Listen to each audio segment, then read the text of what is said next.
The old-timers, they say we shouldn't go into the forest at night, that these hills have more roaming than just men and deer.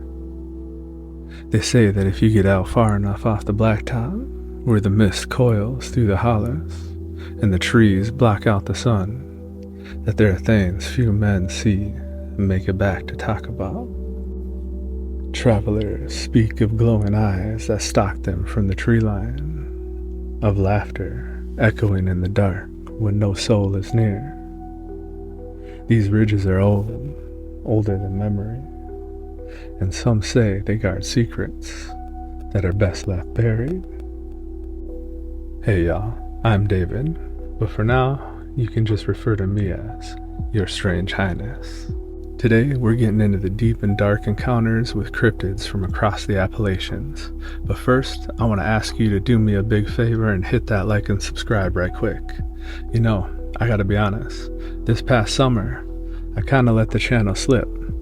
You see, my wife, she's got some terminal kind of health issues that we've been dealing with. And if I'm gonna be blunt, the stress and just the overall busyness of everything with that, and with work and life, just kinda knocked me down for a while. But I'm back now, and thanks to y'all, the channel's almost at 900 subs. And I want to ask you to go ahead and join the tribe by hitting that like and subscribe. And now let's get back digging into this world of the Appalachian Strange Highness. You know, growing up in the South, I heard about a lot of these stories, or at least about the creatures in them. There's been times in the forest with friends when we've heard laughter, or even what sounded like a baby crying just out of sight. And these stories and creatures down here, they hit us in a deeper way than some others, because they're still encountered today, and yet they have roots that stretch back to before this nation was even founded.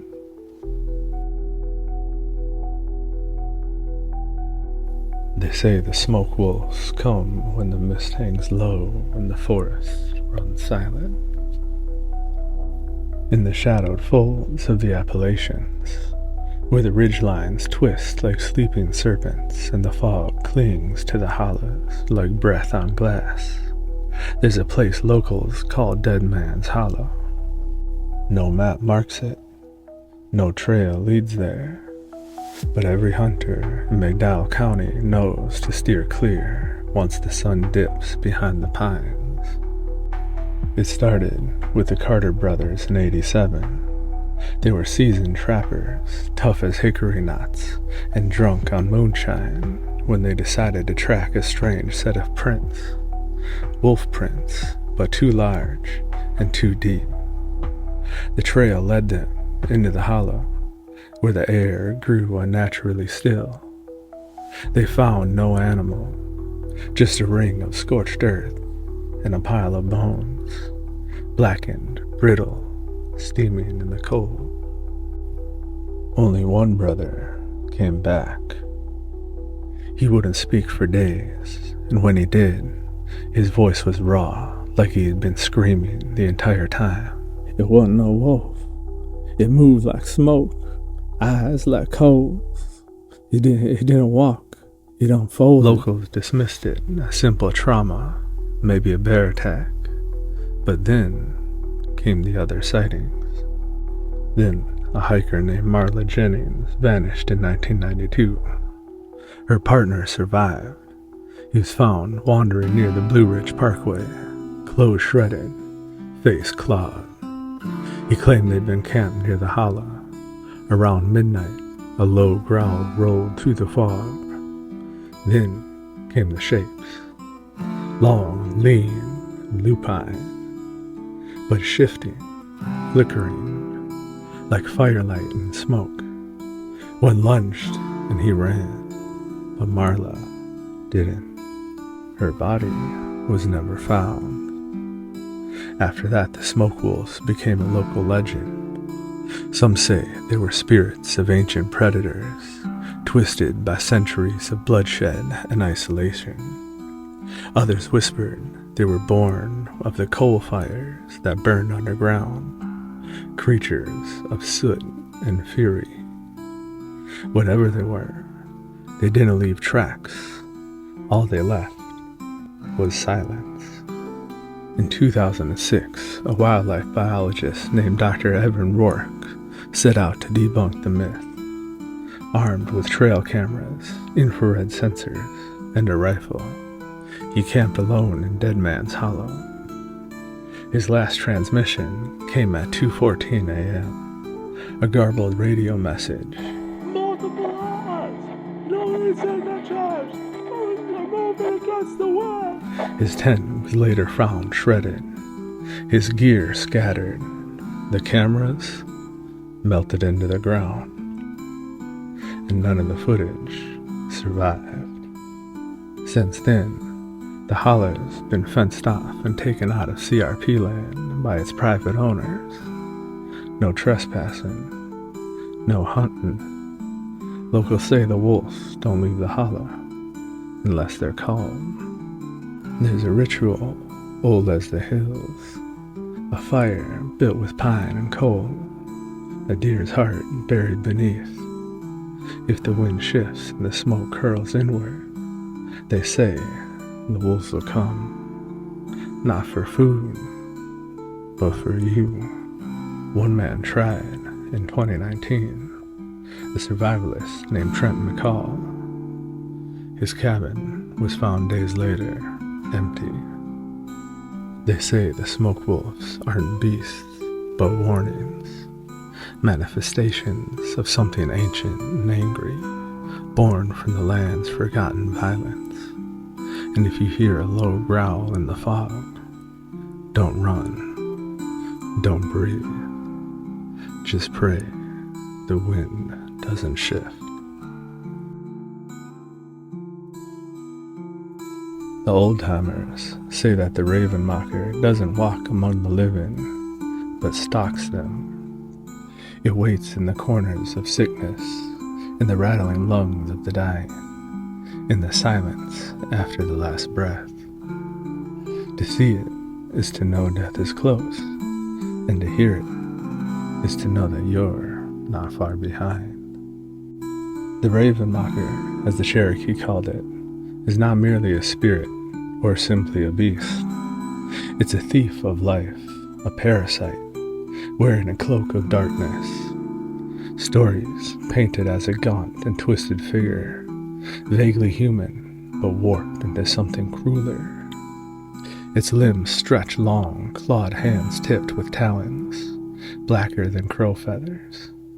Its eyes glow a dull, ember red, the color of coals left smoldering in a cold pit. Where its heart should be, there is only hunger. And when it moves, its body does not stride so much as it drifts, as though gravity cannot quite decide whether it wants to hold the monster down. Its name comes from the sound it makes, a horrid cry, part raven call and part human scream. The noise claws through the night, echoing across valleys and clinging to forests until the living tremble. To hear it is to know someone nearby is marked for death, and some legends say that the raven mocker can only be seen by medicine men, the shamans who walk the thin line between this world and the next. But others claim it shows itself deliberately to its victims, to savor in its terror before it closes in. What makes the creature most feared, however, isn't its appearance, or even its terrible cry, but its appetite.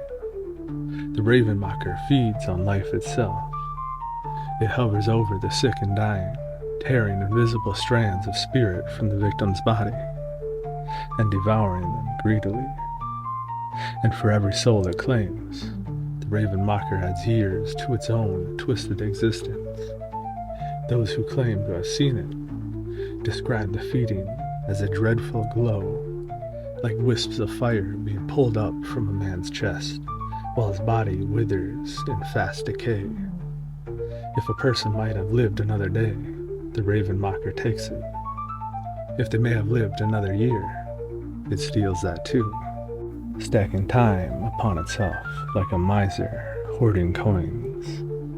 The Cherokee even whispered that sometimes more than one raven mocker would descend upon a village. They came like shadows at the edge of lamplight, circling the huts of the dying, fighting each other over the choicest of souls.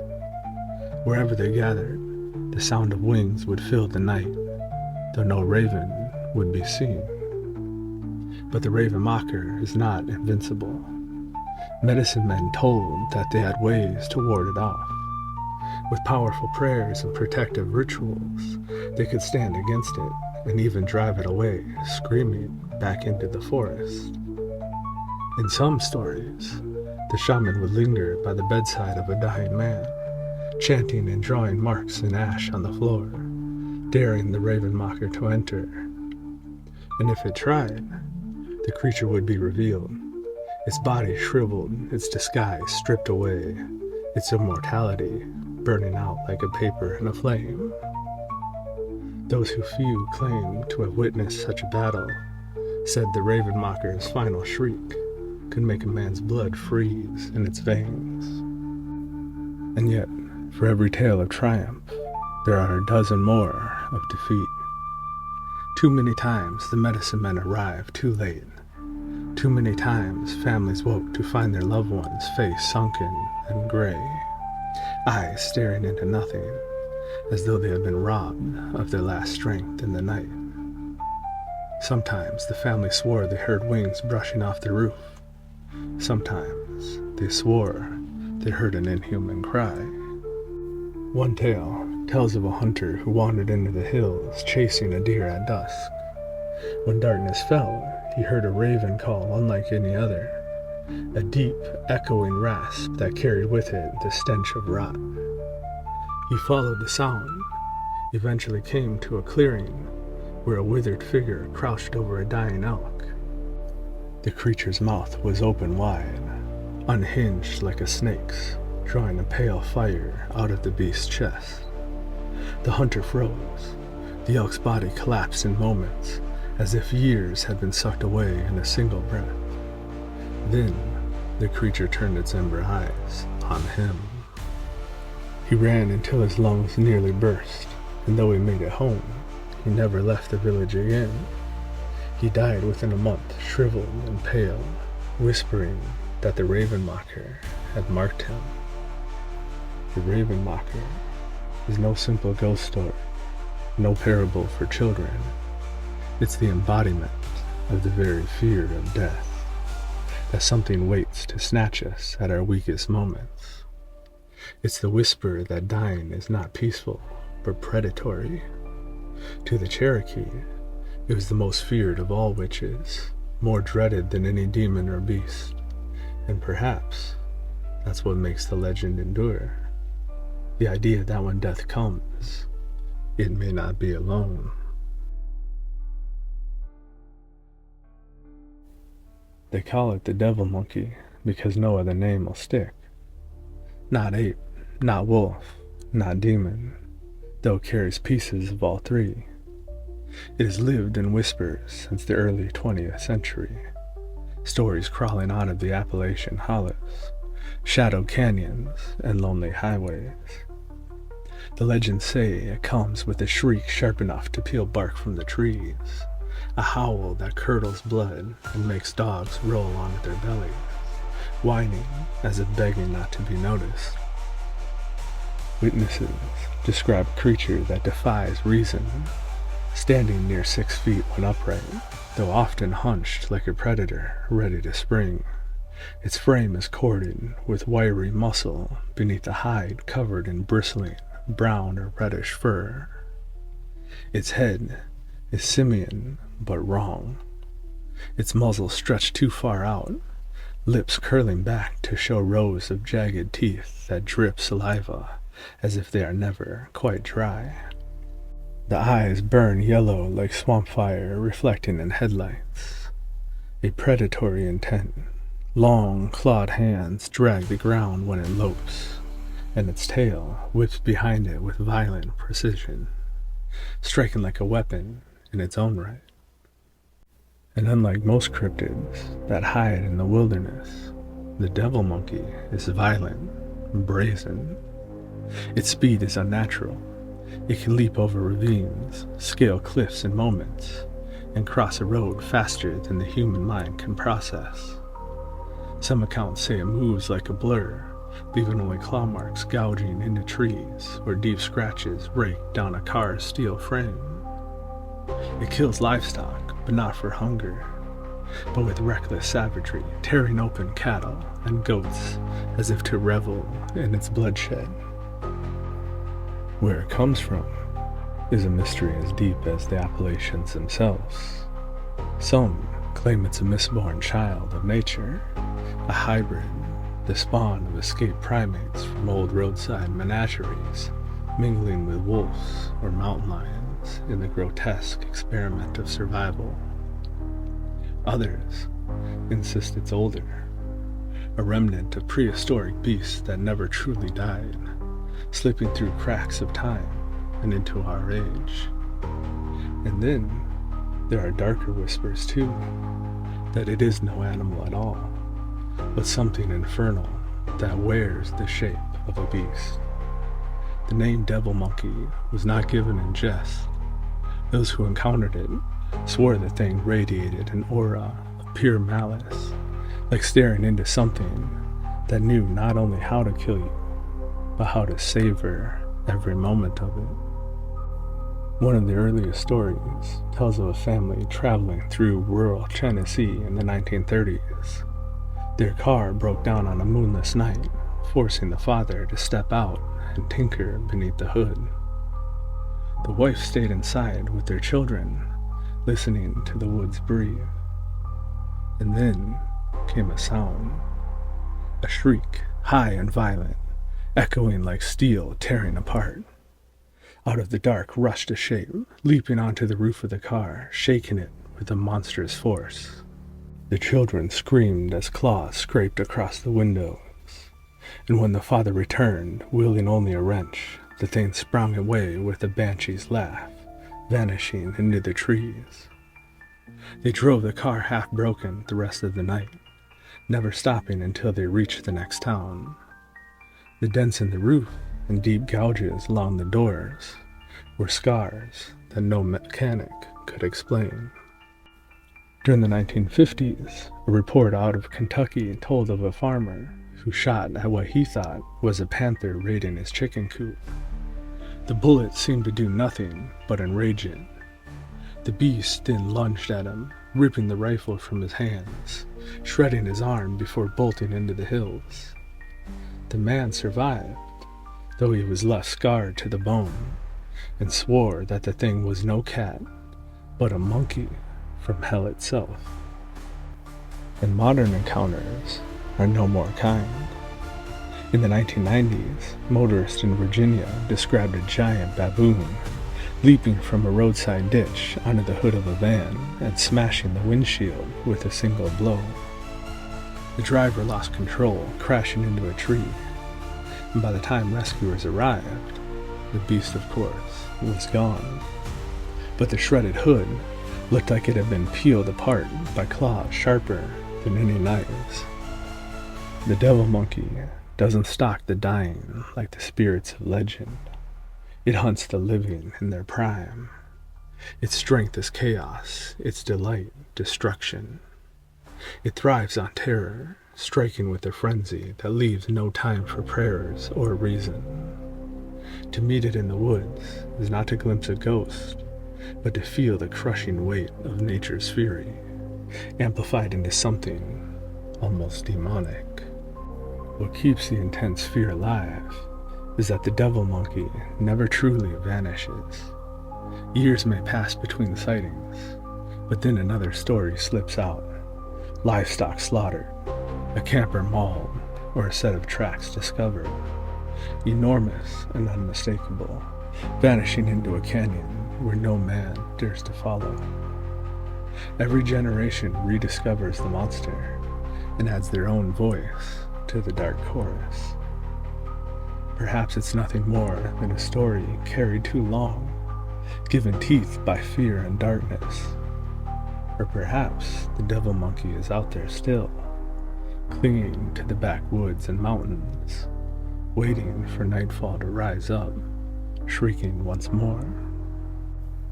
And if you're ever alone on a forgotten road and hear the shrill cry that splits the silence, pray it's a raven or a fox or anything else.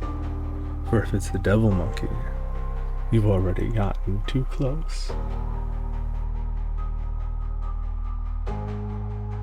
The woods of Maryland whisper with more than just wind.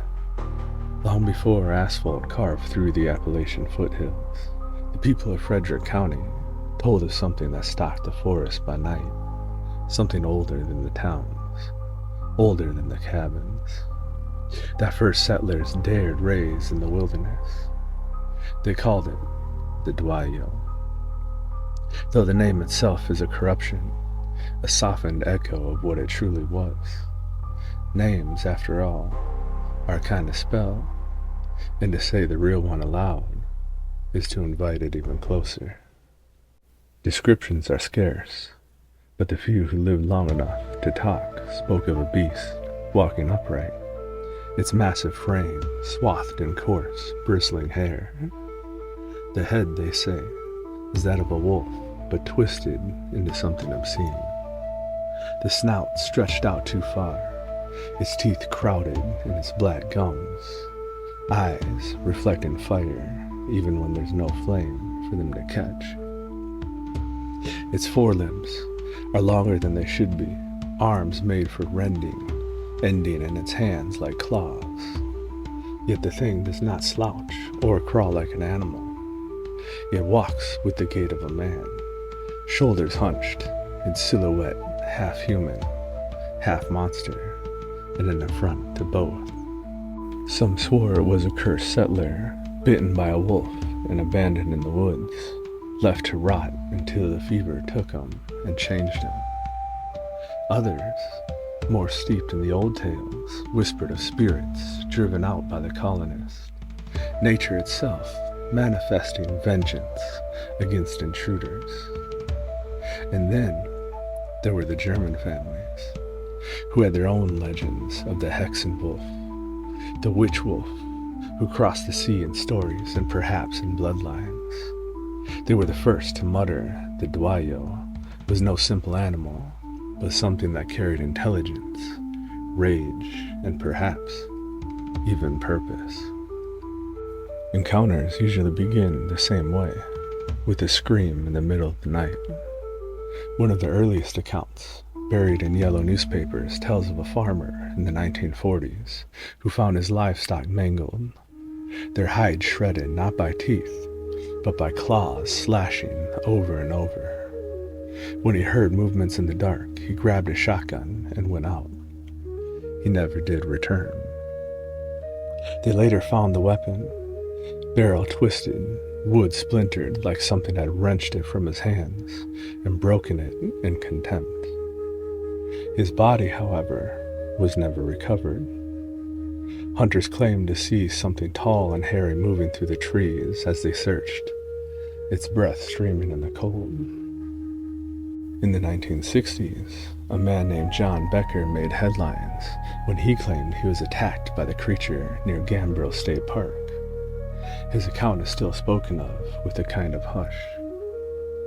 He described the stench of wet fur and rot before he even saw the creature. Then came the sound, a growl so deep it vibrated his chest. He fled, but the thing followed, crashing through the undergrowth with impossible speed. Becker turned, raised his flashlight, and saw it rise to its full height, towering over him. Its yellow eyes burned from a face that was neither beast nor man. He fired blindly with his pistol, and the creature roared, not in pain, but in fury.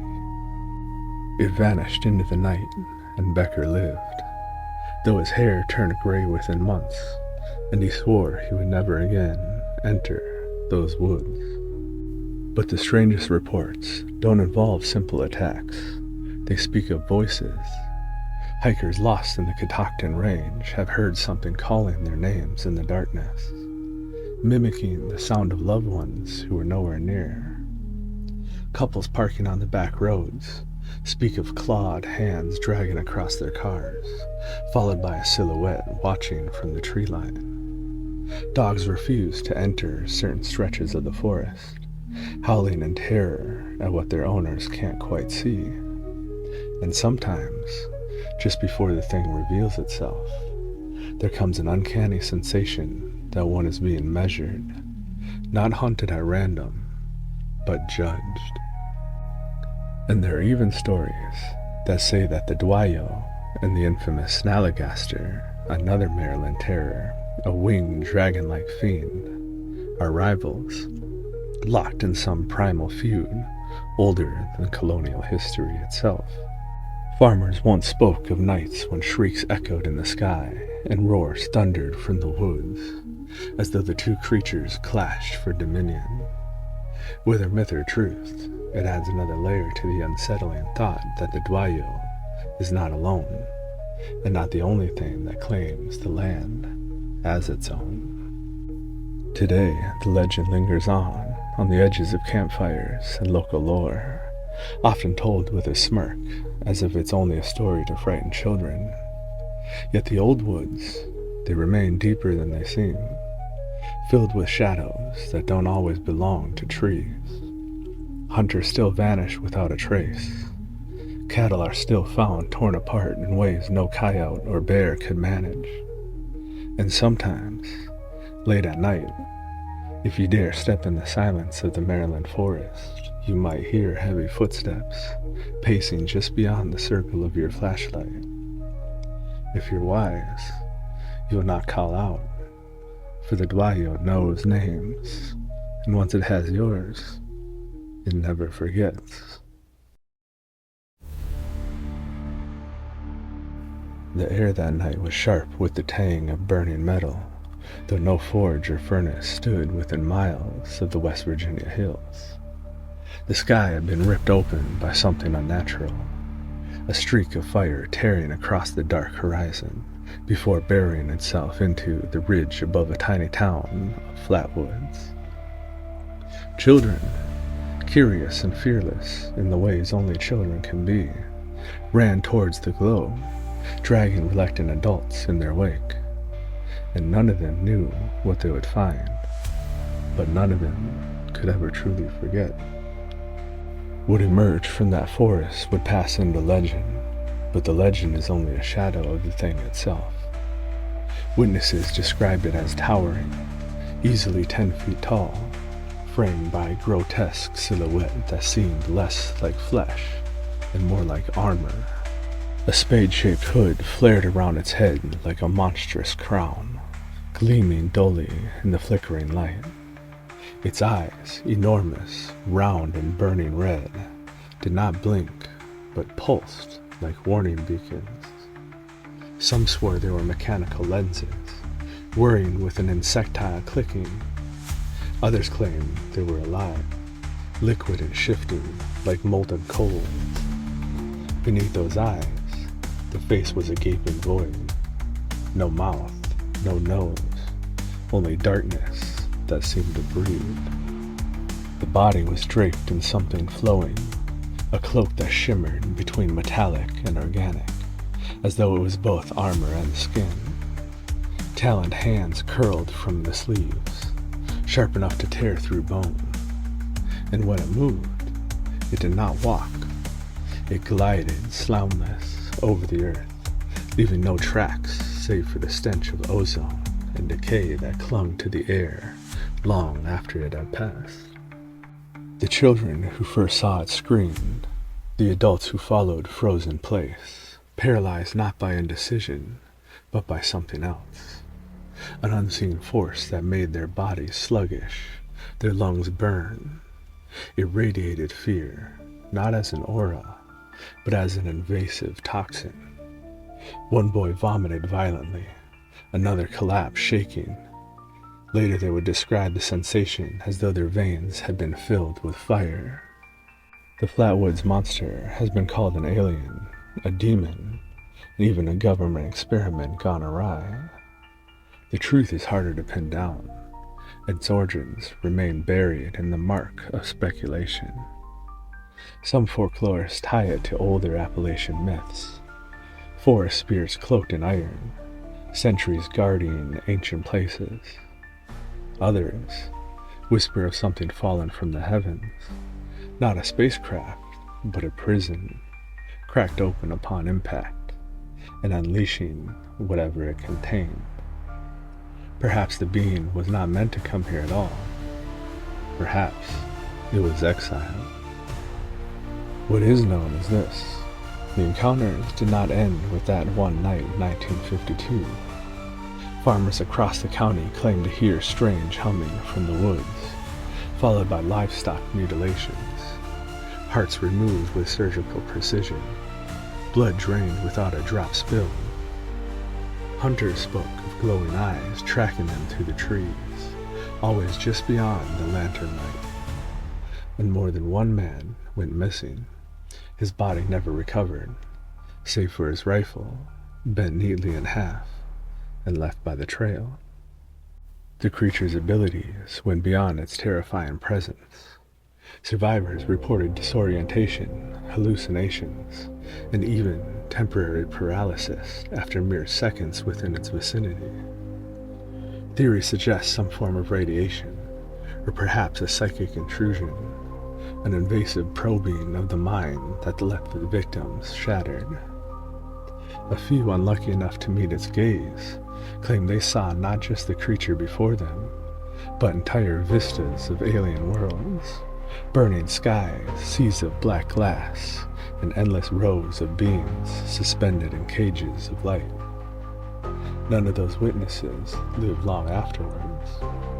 Cancer, madness, and sudden unexplained deaths followed them like curses. The government arrived quickly after the first encounter, swarming the area with soldiers and investigators. They claimed what they found was nothing. No wreckage, no footprints, and no monster. But the locals knew better. The ground where the fireball had landed was scorched into glass. Trees around the site withered within days, their leaves turning black as if poisoned from within. And when the wind shifted just right, the metallic stench returned, crawling into the lungs of anyone nearby, as though reminding them that the thing had never left. And now, decades later, Flatwoods wears its legend like a scar. Tourists arrive for the story, laughing, snapping photos of murals and cheap cutouts. But those who live closest to the ridge don't laugh at all. They speak of nights when the dogs refuse to bark, when the woods fall silent, when a red glow flickers between the trees, and sometimes, although rarely, but just enough to keep the fears alive, someone claims to see it again. Tall, spade-headed, eyes burning in the dark, watching and waiting. The Flatwoods Monster is no harmless folktale. It's not a campfire story meant to entertain children. It's a reminder that some things that fall from the sky should remain buried, that not every visitor from the stars comes seeking peace. They call it the wood booger in the mountains of Virginia, West Virginia, and Kentucky, a name that makes it sound childish, laughable, like some backwoods boogeyman meant to scare kids indoors before sundown. But those who have seen it don't laugh. They don't even like saying its name because the name feels like an invitation, and the wood booger is not a thing you want to invite. Descriptions paint it as akin to the Bigfoot, but there's something more feral, more malicious about the wood booger. It stands well over 8 feet tall, its shoulders knotted with muscle, its arms dangling nearly to its knees. The body is covered in coarse and matted hair the color of rot, brown streaked with green, caked in mud and moss, as though the forest itself had grown into its flesh. Its face is a distorted blend of ape and human, its mouth too wide, its teeth jagged and stained, its eyes reflecting a faint orange in the dark, like smoldering embers as the light hits them. Witnesses say the smell comes first, a stench of rot, musk, and wet leaves that clings to the air long after the creature is gone. And what makes the wood booger truly fearsome isn't its size or its strength, though both are terrible, but its cunning. It doesn't wander like some dumb beast. It stalks, it studies.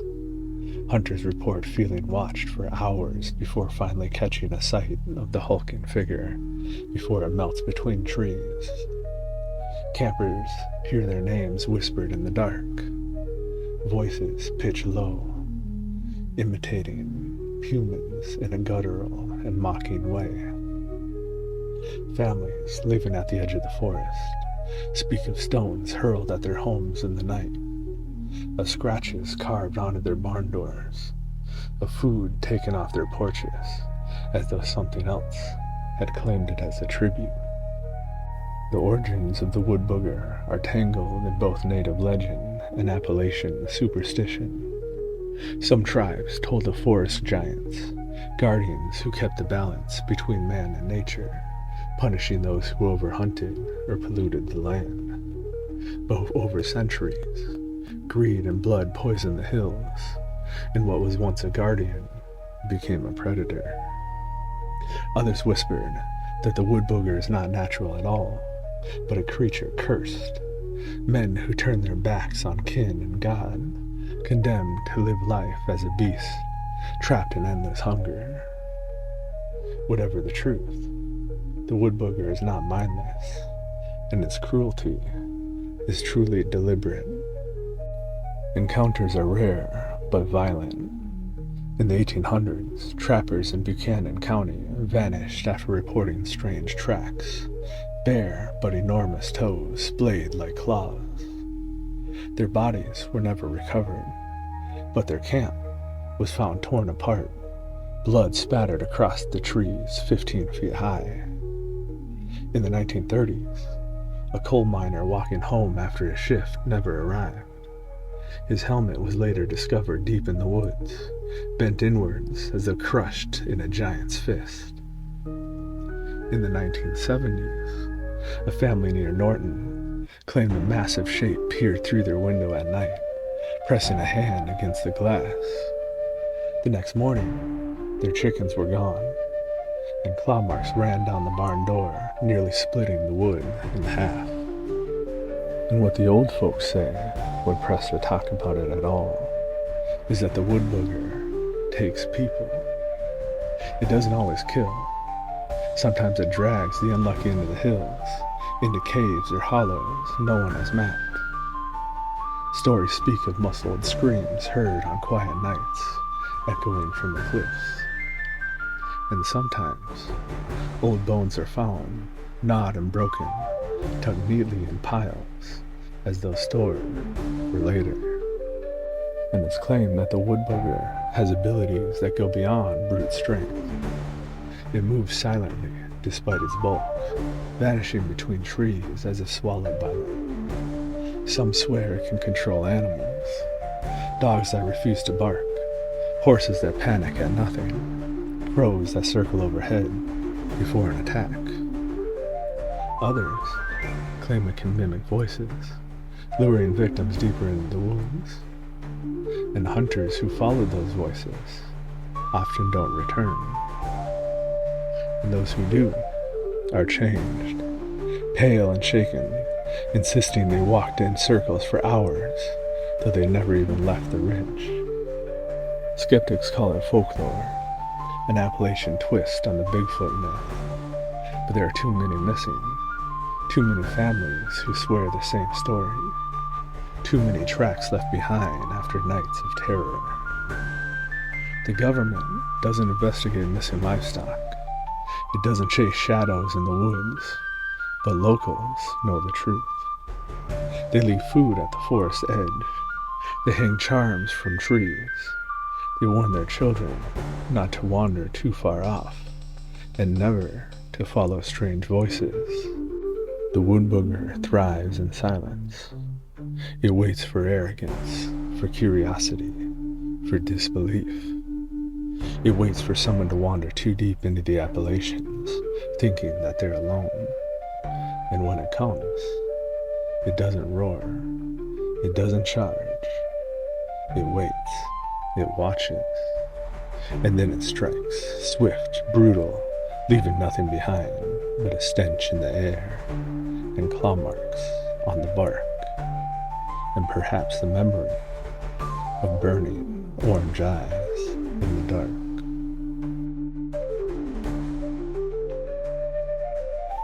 The stories of the wampus cat are never told in daylight. They belong to the night, to the hush of firelight, when the woods press close and the shadows slither along the walls. In the hills where the tree roots knot the earth and the forest thickens like a noose, the elders whisper of a beast that walks on 4 legs but thinks like a man. They call it the wampus cat. Its name is a cruel joke because there's nothing delicate about it.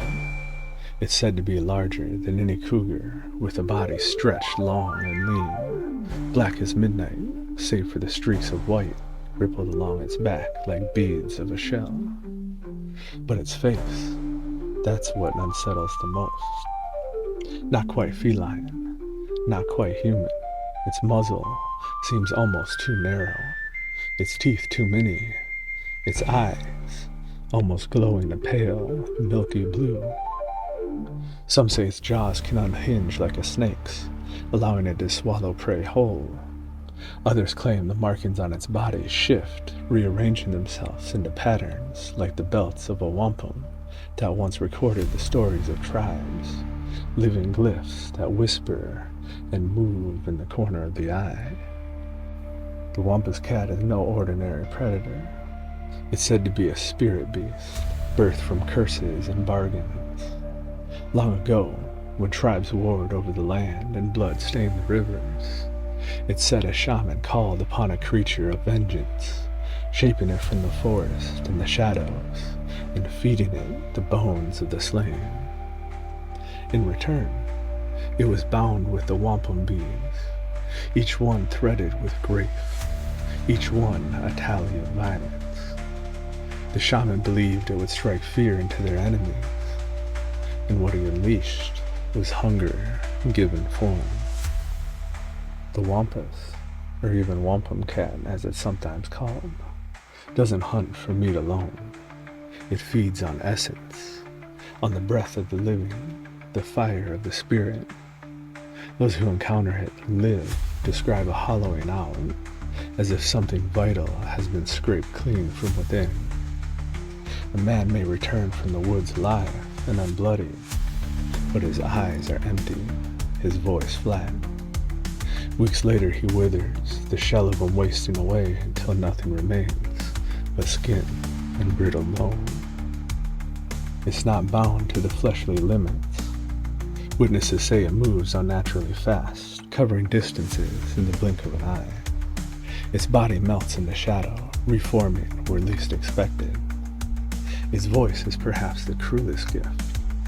The wampus cat mimics the sound of children's laughter, sounding like cries of a lost hunter in the trees, or lone children. Lured by familiarity, men wander deeper into the woods, only to vanish into the dark maw of the creature. Over the centuries, its legend has spread in fragments. In the 1700s, settlers told of livestock found bloodless, with no wound, but 2 crescent slits along the neck. In the 1800s, a logging camp near the coast was abandoned overnight. Men's tools and meals lay untouched, but every bunk was empty. Only claw marks gouged deep into the wooden beams remained, along with trails of wampum beads scattered throughout the mud. By the 1900s, families whispered of children gone missing after following strange voices into tree lines or too close to riverbanks, voices that seemingly called them by name. The government never wrote about it, but the locals knew. They avoided the woods when the mist crept too thick, when the wind carried strange laughter, when shells were found on the banks of rivers and lakes in neat, deliberate patterns. Hunters who ignore the warnings return broken or not at all. Those who claim to have seen it with their own eyes describe not just the horror of its body, but the overwhelming sense of despair that it brings along with it. One woman spoke of locking eyes with it in the clearing by her farm. Its gaze pierced her mind, forcing her to relive every grief she had ever known. The death of her child, the betrayal of her husband, the night she prayed for death herself. She dropped to her knees, unable to move, until the beast finally turned away, leaving her alive, but mentally ruined. Some believe that the wampus cat cannot be killed, but only appeased. Tribes once left offerings of beads carved from bone, cast into the woods to distract it. Settlers later adopted their own rituals, burying cats alive at crossroads, leaving silver coins in hollow trees. None of it worked for long. Hunger doesn't negotiate, it simply waits. The wampus cat is no ordinary cryptid. It's a living record of violence, a beast woven from grief and bound by hunger. It's what happens when pain is given claws, when sorrow is given fangs. And it walks still, padding silently through the black pines, waiting for another voice to mimic, another soul to hollow.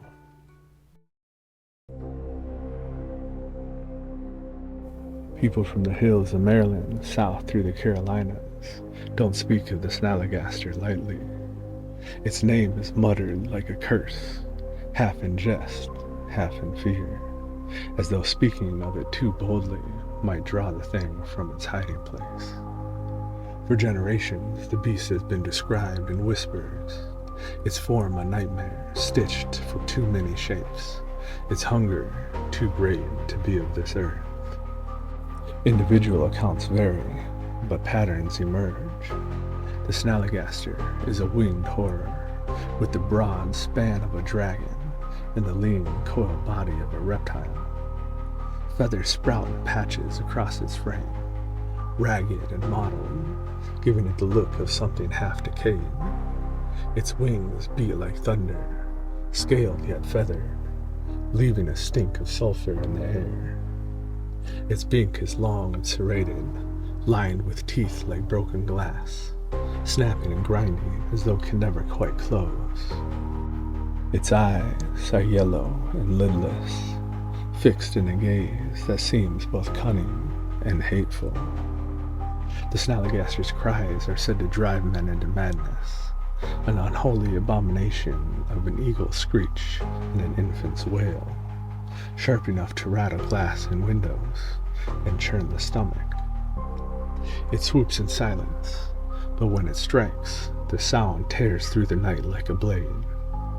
Farmers have awoken to the cries of their cattle, only to find them ripped open, drained of blood, and strange marks carved into the earth around their corpses. Others speak of talons big enough to pluck a man from horseback, carrying him into the trees screaming, only to never be returned or found. The creature's origins are tangled in both folklore and shadowed history. Some trace it back to the German immigrants of the 1700s who brought stories of the snallygaster, the quick spirit, a phantom said to devour livestock and children alike. But the thing that stalks the Appalachians is no mere ghost. Its body is too physical, its hunger too visceral. Other tales whisper of something older, a monster bound beneath the hills, awakened by blood spilled during wars, crawling skyward with wings like a plague.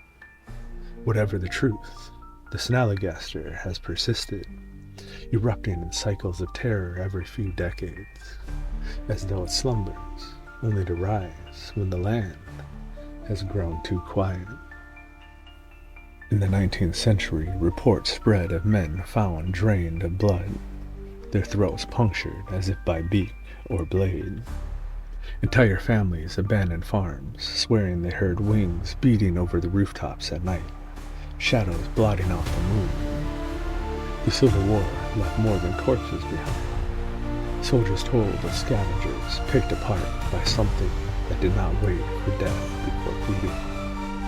One Union officer at the Battle of Antietam wrote of seeing the large beast swooping over the nighttime battlefield.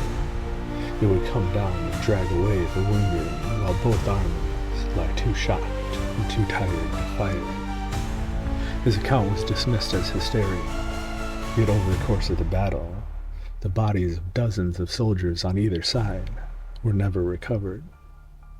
The early 1900s brought a surge of new sightings, ones which were often dismissed by papers as simple hysteria or sensationalism. But the fear was real. Hunters claimed to find eggs the size of barrels, leathery and stinking of sulfur, hidden in caves. Locals armed themselves with rifles, firing into the night sky at shadows which moved too fast to follow. The snallygaster isn't merely a predator, it's a parasite. Survivors of its attacks describe more than wounds. They speak of sicknesses, fever dreams, filled with shrieking wings and clawed shadows. A few claim the beast infects those it spares, leaving something behind. Visions, compulsions, an urge to wander into the hills at night. More than one man has disappeared after following such dreams, walking into the trees without coat or lantern, never to return. Today, the snallygaster is painted as folklore, a curiosity used to sell trinkets and festival banners. But the hills remain uneasy. Hunters still vanish. Livestock are still found mutilated, with blood gone sucked through small wounds as if through a straw. And on nights when the fog curls thick around the ridges, there are those who swear they sometimes hear it, the shriek of a child carried on the wind, too warped, too sharp to be human. The snallygaster endures not because of its story, but because of its hunger that cannot die. It does not age, it does not weaken.